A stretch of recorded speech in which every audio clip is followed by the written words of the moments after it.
Hello, everybody, and welcome back to another Marvel Crisis Protocol character spotlight. And today we are taking a look at the other half of the Deadly Duo. We did Rocket Raccoon not too long ago now, and today we are taking a look at Mr. Groot himself. And yeah, we're gonna go ahead and jump right into his card here. So Groot is coming in at 4 physical defense, 2 energy, and 3 Mystic. So the symbiote defense stat line here, there's a few other models with the same line, but I think the first one we saw with it was Venom, so it's kind of the symbiote line now. And yeah, it's always an interesting defense line right out the gate. Obviously, that kind of gear towards physical, your Mystic's kind of average, and then energy is a big weak spot there. So immediately, something a little different there and something to consider with Groot is if you're going against an energy heavy team, he's probably not going to have a great time. Ironically, that is in the case of you're going against something like Guardians, where he is a member, of course. So, interesting thing right out the gate there. The rest of his stat line is also kind of unique here. He is a 7 stamina 3 threat, which is not something you see all that often. He's also a size 3 on a medium base with a small move. So even just in his base stats, before we look at anything on his card, he's got a lot of very unique things going for him here. 3 threats typically don't tend to have many of the above mentioned things, whether it is medium move, size 3, or 7 stamina. So yeah, he's already in a interesting spot, and you can immediately kind of see his role as a tank there with that 7 stamina and that 4 physical defense against teams that aren't heavy with energy. He is definitely playing a bulky role here. He is coming in with 2 attacks though, because obviously you have to be able to do something on your actual turn. And the first one is a basic strike. This is a range 3 5 dice physical attack that is just going to build him power based on the damage that he has dealt. So just your standard builder there, nothing special on it whatsoever. A little boring, but not bad. It is range 3, which is nice. A lot of characters tend to have their builders at range 2, so he's got that going for him, which will help with that slow move, which was a bit of a drawback from his base stats there. His spender is I Am Groot. This is a 5 cost spender. It's also a physical attack. This one's only range 2, so you have to be a little bit closer to use this. But it is going to throw out 8 dice, which is pretty solid for a 3 threat right out the gate.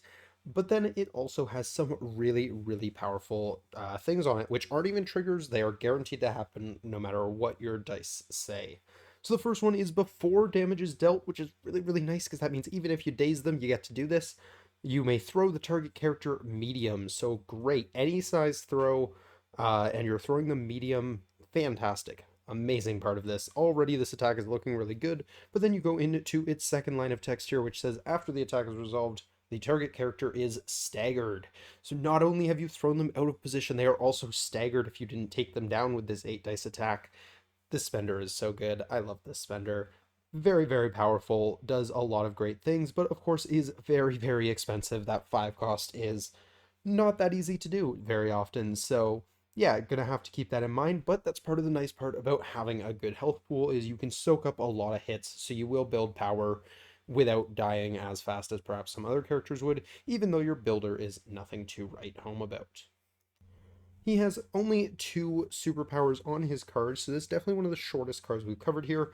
The first one is Living Plant. This is an active superpower, and it just says remove 3 damage from this character. This superpower may only be used once per turn, and it costs 2 power. So that's a pretty good exchange when you think of things like Patch Up or things like that. Typically, it is 1 power for 1 health, and this is removing 3 for 2 power once per turn, so obviously there is that restriction. You can't just spam heal yourself to oblivion, although I believe in his original version of his card he could, which thank God they fixed that. But very powerful being able to remove damage on a character that has a health pool this large. So a lot of the time your opponent's not going to be able to take him down in a single activation, so you will have a chance to activate, heal him up a little bit, and then maybe he's still low and they're able to take him down again, especially if they have those energy attackers. But it's going to take a little bit more work than they might have wanted it to, and really annoying ability for your opponent to deal with, especially if you can stack that with something like Patch Up, and all of a sudden, you know, he's got a lot of healing potential. Whether some of it's coming from himself or from an ally, this model can very easily be like, no, I'm full health. I don't know what you mean. You had me on one. I am at full health. So yeah, really, really good there. And his other ability is also really, really strong. This is Tangling Vines. This is also only a 2 cost, and it says choose any enemy character within range 3. It gains the Root special condition. Root, of course, being one of the best conditions in the game. Obviously, that is up to some debate, but it is really, really strong, and I don't think anyone can really argue that, especially if you can put it on the right characters. Meta models like Beta Ray absolutely hate the Root condition, making his throw cost 4 and his damage reduction cost 2 is brutal.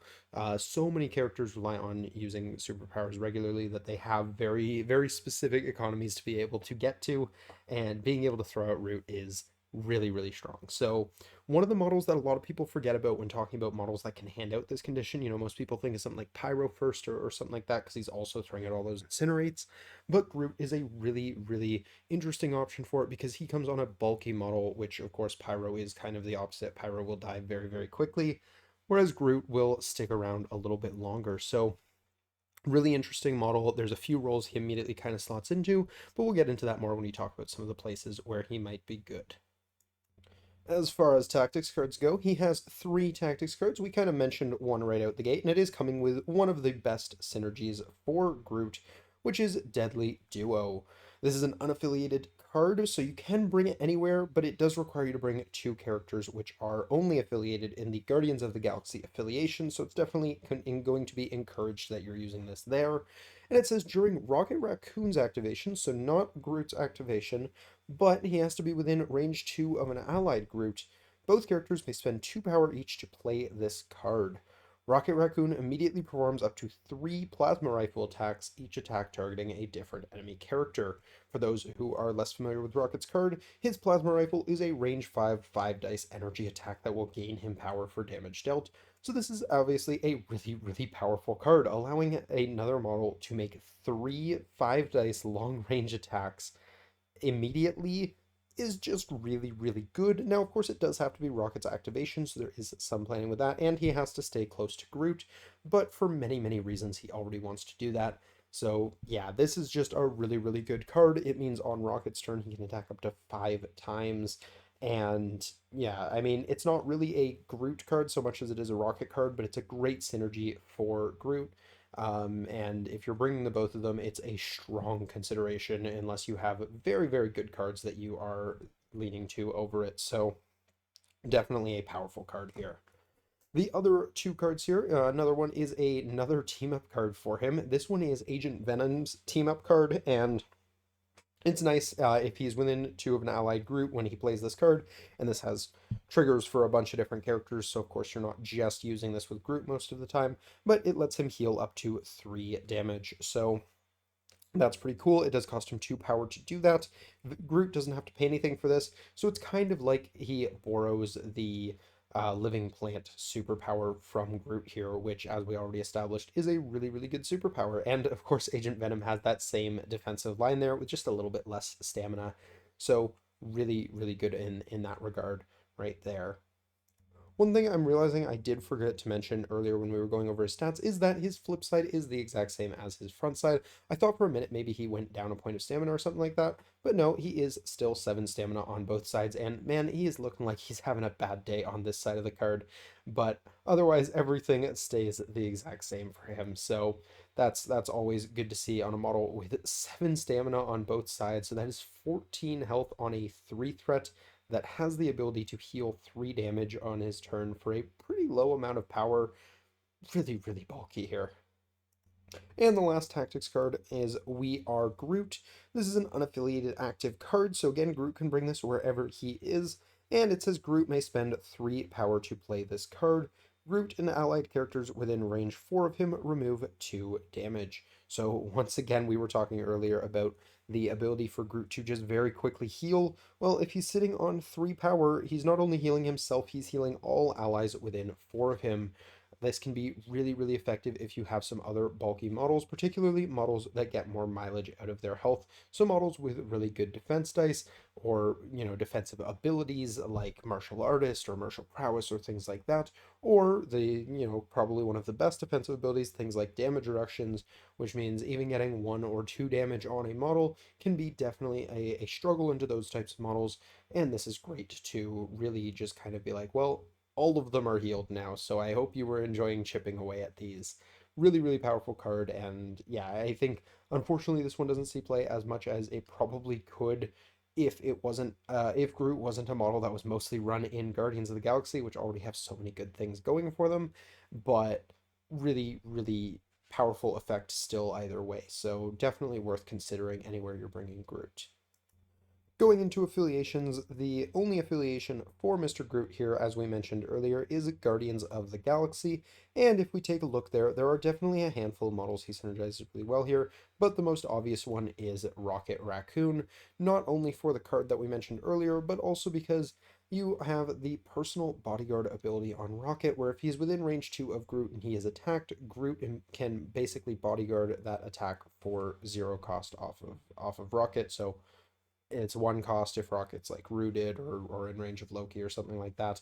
But still, really, really good. Groot obviously is a much bulkier model than Rocket here, so Groot being able to take the hits for him, build up some power on a bodyguard that doesn't cost any power on Groot's end, and usually not on Rocket's end either.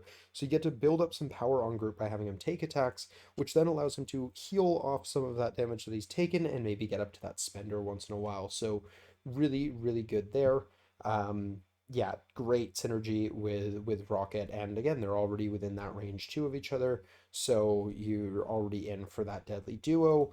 Other models here that kind of appreciate Groot, well, he is just another bulky lad, and they don't have too much in the way of bulky lads. They have a couple solid ones like Beta Ray or Drax who are on the tankier side, but he is a second 3 threat bulky option for them, which is nice if they're playing on a map where they think they're going to need to be able to take some hits. So definitely good to have those options there. And with the We Are Groot card, I think that synergizes really nicely, as we said, with models that have damage reductions, so things like Beta Ray Bill or Drax the Destroyer, both models that appreciate that synergy.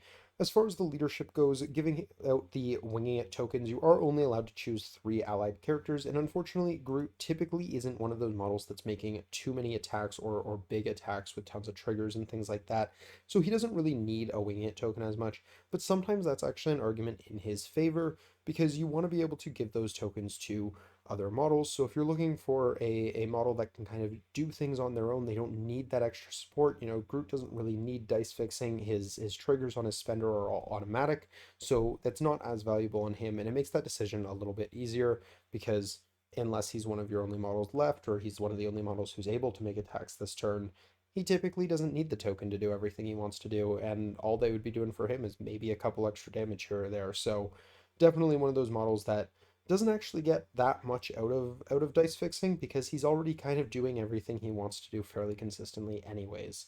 So yeah, it's kind of nice in that regard, but it's kind of nice because he doesn't actually care. So it's one of those weird ones, but definitely not a bad leadership for him in any way. There's no active negative or anything like that. So yeah, that's very, very solid team. Obviously, Guardians is very, very good right now, and he slots in quite nicely.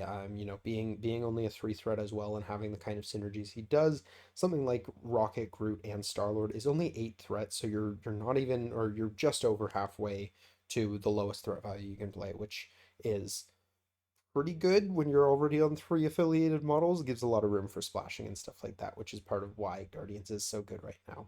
But yeah, so obviously he's really good here, and a lot of people kind of think Groot is a model that really only gets played when you're playing Rocket. And I mean that is currently the state of things, but honestly, I think Groot is a very, very splashable model, and we're going to talk about some of the places he could go and kind of what sort of impact that might have. So, taking a look at other games for Groot, and part of the reason why I decided I wanted to do the spotlight on Groot is because I recently played a game of Guardians where I was running both Rocket and Groot, but I didn't actually have them within range two of each other beyond the like second round of the game. It was partially I messed up positioning, partially scroll things happened, but the two got separated and they never really wanted to waste the move actions to get back in range with each other. Just the way things were going, I felt like Rocket was kind of fine anyways, so I didn't really need Groot to be there as his bodyguard. And if Groot was hanging back with Rocket, he wouldn't have been able to make any attacks on his own, and he was handing out roots, and he was doing a lot of meaningful things. And it kind of got me thinking, Groot can still do a lot of meaningful things without Rocket. A lot of people kind of assume he needs Rocket to be worth it, but I don't entirely think that's true. I think he's certainly capable of doing a lot of damage on his own between the roots, that really, really good spender. And if you throw an objective on him, you can kind of force your opponent to actually put some hits into him. So, you have to be careful. You don't want to run him if you're playing against something like Guardians of the Galaxy. And, you still might want to run him in affiliation just because he does have that amazing synergy with Rocket. But if you're splashing him, maybe don't bring him against Guardians of the Galaxy or something else that's very energy heavy. I know X-Men is capable of doing a very, very energy heavy team as well. So you want to watch out for those sorts of things. But I think there's a lot of play for him as a bulky model that can kind of, trip up your opponent with some roots here and there, get that spender off every few turns, and that will do some serious damage. So I think the things we kind of want to look at here is he's fairly self-sufficient when it comes to, like he doesn't need help getting his triggers or anything like that. I think what he kind of wants the most if you're running him without Rocket is power, so he can do that spender more often. Now, you don't necessarily want to be giving him power at the expense of other characters, so while I think he's probably fine in Inhumans, I don't think it's his best place necessarily because he'd have to be taking power away from your other characters, which might be able to use it in other ways. And typically in humans it tends to have already just in their own affiliation a few characters that really like receiving that power, so you want to be somewhat careful if you're putting him somewhere like there. But I think places where he can kind of play to the things he's already trying to do and gain extra power for doing that. One of the first things that I actually think of for some reason is something like Red Skull 2's Hydra, where you gain extra power for contesting objective tokens or holding objective tokens. Really, really nice for him. You can speed up his power gain there pretty effectively, because he definitely wants to be doing that. He wants to make himself a target. You want to pick up and contest objective tokens, and then you're going to gain that extra power, and that's going to help you get up to that five more often. I also one place that I think he could be potentially quite interesting is something like Steve Vengers, where suddenly you're healing for three for only one power, or you're handing out roots for only one power. That's just really efficient. And it'll help you, a lot of the time I will find I'll go with Drax and I'll be like, well, okay, he's got three or four power, and I want to be saving up for that spender, but I'm spending all of his power on, healing himself or handing out roots because those also feel like they're very, very meaningful and things that I need to do. So something like this kind of helps you still kind of do both. You can save up for the spender while not spending too much of your power on staying alive or handing out a root or two. So definitely a interesting place for him. I don't know if it's necessarily the best because he doesn't appreciate anything really that Steve himself is doing. He really just appreciates the leadership. Like he doesn't need the bodyguard or anything like that. But still, definitely a worthy consideration. There's a small argument to be made for someone like Sam as well. I don't think it's a particularly amazing place for him, but he is a bulky three threat, and Sam does like bulky three threats. So there's some value there, and being able to heal and remove conditions in advance with him can be nice in the right situation. I think more often than not you're going to pick another character, but still it is definitely a solid synergy for him. So definitely some worthy mentions there.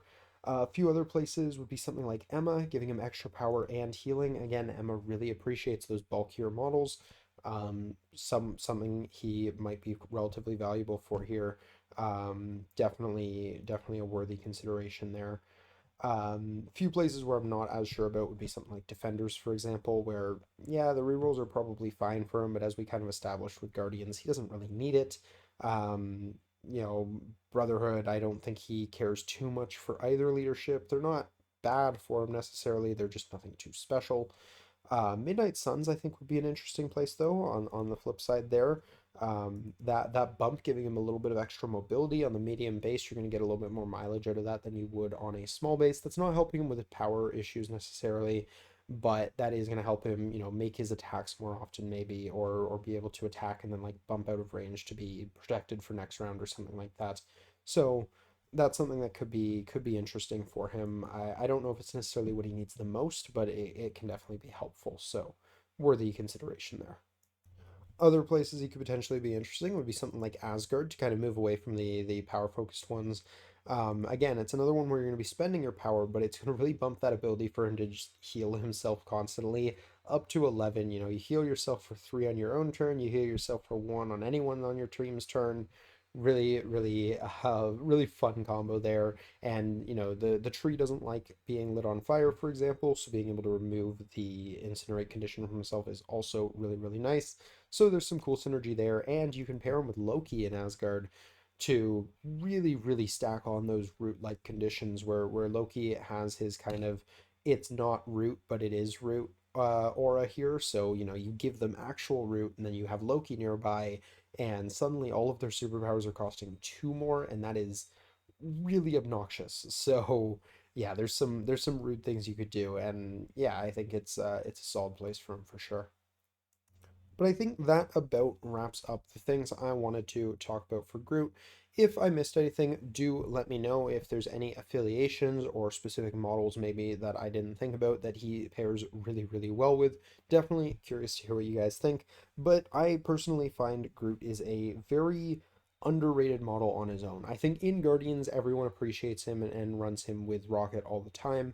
But I think he's definitely a model that can stand on his own, and I personally I feel he's a little underplayed, so it would be kind of cool to see. I don't know, maybe I'm wrong, maybe your local scene, everybody's running Groot everywhere, but um I personally I don't see him outside of Guardians, and I think it would be kind of cool too, and I might try playing around with him in some other places, because after the game I had earlier today where I saw him perform kind of on his own, doing his own thing without Rocket there, it really gave me that idea of like, wait a minute, yeah, he's probably quite solid just doing his own thing because everything he does is solid. Like he doesn't have a super long and complex card with 50 million abilities, but he has really good abilities. I don't think there's anything on his card here that's really bad. Of course, 2 energy defense isn't good, and his basic builder is basic, but I don't think any of that, like, well, obviously the energy is bad, but I don't think the strike being basic is necessarily a bad thing. It's just not a interesting thing.